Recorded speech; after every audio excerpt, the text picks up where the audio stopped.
নমস্কার। সময় ৩৬৫ বরাবরই একটু অন্য ধরনের ব্যতিক্রমী খবর আপনাদের মাঝে পরিবেশন করার চেষ্টা করে।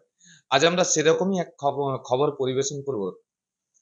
রাজনীতির বাইরেও খবর শুধুমাত্র যে রাজনীতির মধ্যেই সীমাবদ্ধ থাকে তা কিন্তু নয়। রাজনীতির বাইরেও খবর পড়া যায়, রাজনীতির বাইরেও কিছু বলা যায়। আজ আমরা তেমনই খবর আপনাদের সামনে পরিবেশন করব হলদিয়ার।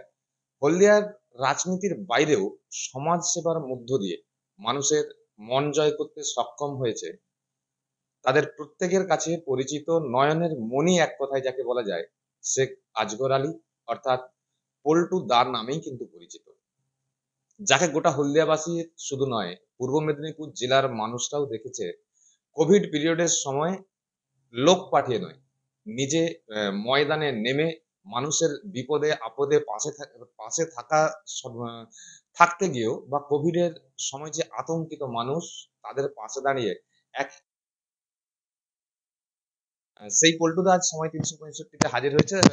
নমস্কার দাদা, প্রথমেই সময় ৩৬৫ তে আপনাকে অসংখ্য ধন্যবাদ এবং অভিনন্দন। নমস্কার, আপনাকেও অসংখ্য ধন্যবাদ এবং শুভেচ্ছা। এই যে রাজনীতির বাইরেও আপনার যে এই সমাজ সেবার মধ্য দিয়ে আজকে শুধু হলদিয়া নয় গোটা পূর্ব মেদিনীপুরের মানুষের মন জয় করতে পেরেছেন। এই যে সমাজ সেবা, এটা কি পারিবারিক সূত্রে, না এই সমাজ সেবার ভাবনাটা আপনি কিভাবে ভাবলেন? না, পারিবারিক সূত্রে তো অবশ্যই আমার বাবা আ মানে আমাদের শুধু হলদিয়া নয়, সারা জেলার মধ্যে একজন বিশিষ্ট সমাজসেবী হিসেবে পরিচিত নাম শেখ মুজাফফর। আপনারা হয়তো জানেন। তো তিনি ২ বার কাউন্সিলরও ছিলেন। তো আ হয়তো বলতে পারেন রক্তে আছে সমাজ সেবাটা। প্লাস আমি যখন স্কুল লাইফে যখন পড়াশোনা করতাম, তখন থেকেই আমাদের এই টেনডেন্সি বরাবর আমার ছিল যে মানুষের কাজ করতে হবে। মানুষ অসহায় ব্যক্তির পাশে দাঁড়ানো থেকে শুরু করে বিপদ গামী মানুষের পাশে দাঁড়ানো সবটাই করেছি। এবং আ ২০০০ আ ২০০১ সাল থেকে মানে যখন মোবাইল এলো সবে, আমার এখনো অব্দি এই মোবাইল ফোনটা আমার বন্ধ হয়নি। 24/7 আমাকে এই মোবাইলে পাবেন। রাত ভিত 24 আওয়ার্স। এই ফোনটা আমার কোনদিন বন্ধ হয়নি। এখনো অব্দি বন্ধ হয়নি। ফলে যেকোনো বিপদে আপদে মানুষ, হলদিয়ার মানুষ কেন জেলার মানুষও আমাকে পায়। এবং আমি আমার সাধ্যমত চেষ্টা করি তাদের পাশে দাঁড়ানো এবং সেটাকে রিজলভ করার। এই নয় যে শুধু শুনে নিলাম না। যতক্ষণ না সেটা শেষ করে আমার মানসিক মানে শান্তি হয় না। এই কোভিডের সময় ধরুন, কোভিড সিচুয়েশনটা কতটা সেনসিটিভ ইস্যু ছিল এবং আপনি আমার পরিবারের সঙ্গে কথা বললে বুঝতে পারবেন। পরিবার আমার প্রতি অসন্তুষ্ট। যে সারা জেলায়, সারা রাজ্যে কি আর লোক নেই? যে তুমি একা আছো, তোমাকে কাজ করতে হবে। আমাকে এরকম ব্লেম দিত। তো কারণ কোভিডটা এমন ছিল মানুষ মারা যেত সেই সময়। কত প্রিকশন নিয়ে চলতে হতো। তো আমি সেই মতো প্রিকশন আমি নিজে নিই নাই। এবং এমনও হয়েছে কেউ কোভিড এফেক্ট হয়ে মারা গেছে। শুধু ফোনে বলেই তো অমুক লোক মারা গেছে।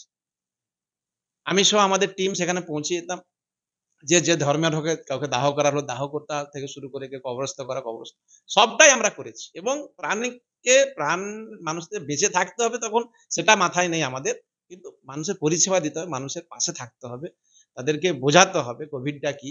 এই যে কাজ শুধু পরিষেবা নয়, একটু কাউন্সেলিং করা। এই টোটাল জিনিসটা আমরা করেছি। এবং এমন হলো আমার নিজের ওয়ার্ডে একবার সেই সময় আমফান ঝড় একটা মানে প্রাকৃতিক দুর্যোগ হয়েছিল। কোভিডও সেই সময় আবার প্রাকৃতিক দুর্যোগ। বোদের উপর বিস্ফোরণ। মানে দুটো জিনিস একসঙ্গে। ইয়াস ঝড় সম্ভবত।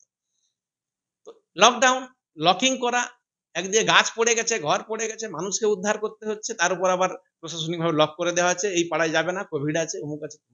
সেই সিচুয়েশনটাকে আমরা হ্যান্ডেল করেছি। মানুষের খাবার কিভাবে পৌঁছাবে সেখানে? এক তো ওই যে ব্যারিকেড করে লক করে দেওয়া, এখানে কোভিড আছে, এখানে মানুষ ঢুকতেও পারবে না, বেরোতে পারবে না। আর তাদের খাবার পৌঁছানো। তাদের ইলেকট্রিসিটি নেই, সেই রাতের অন্ধকারে থাকা, সেই ভয়ানক অভিজ্ঞতা আমার আছে। রাতের অন্ধকারে সেখানে পৌঁছে সেখানে জেনারেটর রেডি করে দিয়ে লাইট কৃত্রিম লাইট দিয়ে তাদের পাশে দাঁড়ানো, ক্যাম্পে রেখে তাদেরকে খাওয়া দাওয়া থেকে শুরু করে মেডিকেল পরিষেবা দেওয়া থেকে শুরু করে আমাদের টোটাল টিম সেদিন সেই মানে গ্রামে সেই পাড়ায় আমরা সেদিন ছিলাম। আমি জানি আমার অভিজ্ঞতা থেকে বুঝছি। তো এটাই ছোট পরিষেবা আমরা কোভিড এর সময় বা এই কাজ করতে গিয়ে কখনো নিজেকে একা বা ভয় লাগে না? দেখুন আমি ভয় তো শুধু উপরওয়ালাই করি।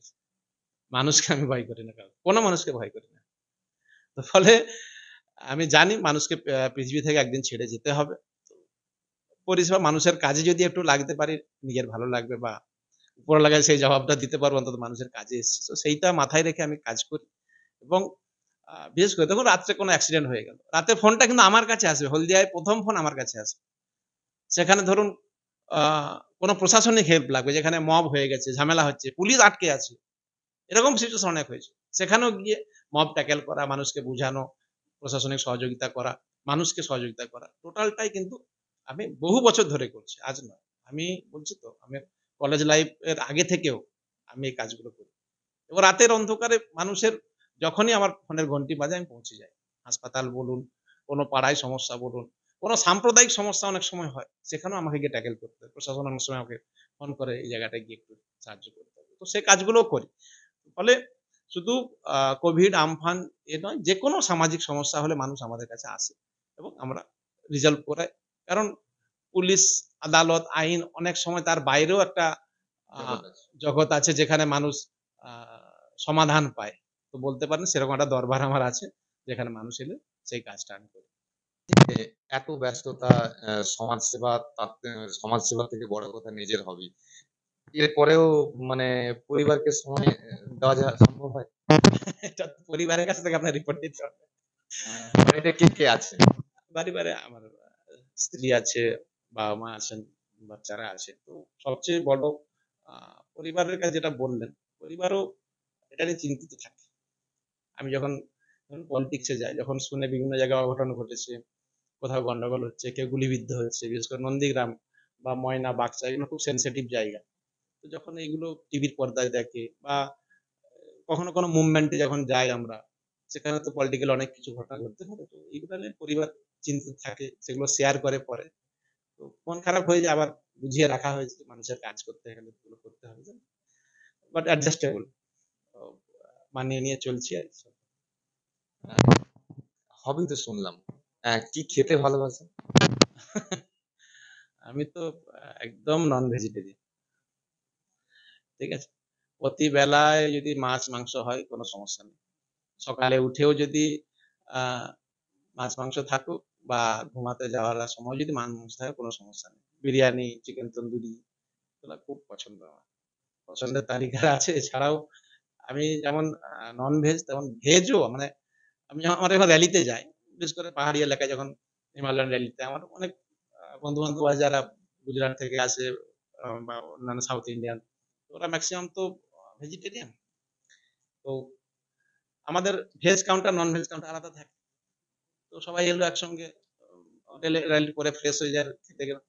গিয়ে বলছে এবারে আমাকে বলছে আমার কলিগরা, "अच्छा यार तुम तो तुम लोग का तो ये है नॉन-वेज है, तुम इधर चले जाओ, हम लोग तो वेज इधर जा रहे हैं।" नहीं भाई, तुम लोग का काउंटर वेज है ठीक है, तुम लोग का ये है, लेकिन मेरा काउंटर 2 ही है। मैं वेज से स्टार्ट करूँगा, नॉन-वेज से खत्म करूँगा। তো একটা আলাদা জগৎ। সবই খায়। কিন্তু প্রেফারেবল নন-ভেজ। আমরা এতক্ষণ কথা বললাম সমাজসেবক হলদিয়ার ভূমিপুত্র পল্টুদার সাথে। শেখ আজগর আলী যথেষ্টই খোশমেজাজি, যথেষ্ট মিশুকি মানুষ। আমরা তার যে ব্যক্তিগত জীবন বা তিনি রাজনীতি এবং সমাজসেবার বাইরেও যে তার একটা আলাদা জগৎ আছে, রেসিং টার্গেট ৩৫৫র পক্ষ থেকে তার এই যে বক্তব্য বা তার যে এই মানসিকতা, এই মানসিকতাকে কুর্নিশ জানাই। এগিয়ে চলুক পল্টু বাবুর আগামী দিন। সুস্থ থাকুক, ভালো থাকুক। নমস্কার দাদা, সময় দেওয়ার জন্য। আপনারা এতক্ষণ দেখছিলেন সময় ৩৬৫, সময় কথা বলে। ক্যামেরায় সুরজিতের সাথে আমি সব্যসাচী, হলদিয়া, পূর্ব মেদিনীপুর।